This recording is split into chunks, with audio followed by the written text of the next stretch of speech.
Music by Rajasthani. Mixed by Sonu Sawadia.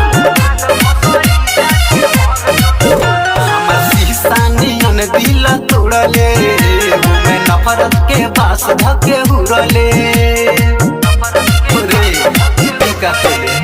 हमर शीशानियन दिल तोड़ले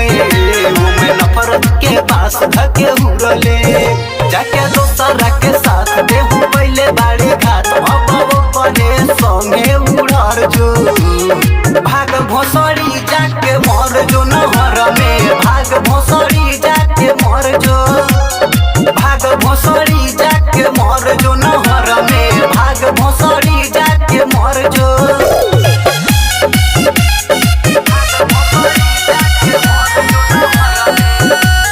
Presented by Sonia Music Vidya.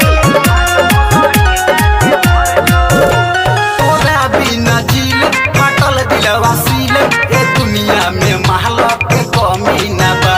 रहतानी जागो भइल बानी पागल अब छोड़ला के तोहरा ना कमी न बा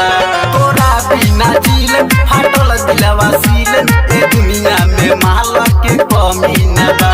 रहतानी जागल भइल बानी पागल अब छोड़ला के तोहरा ना कमी न बा हमारो के कहता दिलावा दिल तोड़ले बाड़े ते तो सिलावा रोज पीही सिगरेट हम होके पगल सुन देवा फारे दिल से निकल जो भाग भोसड़ी जाके मर जो नहर में भाग भोसड़ी जाके मर जो भाग भोसड़ी जाके मर जो नहर में भाग भोसड़ी जाके मर जो नहर में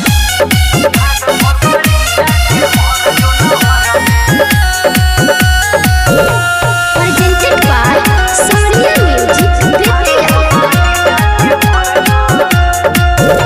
सारा गम भुला दम आजी के देखा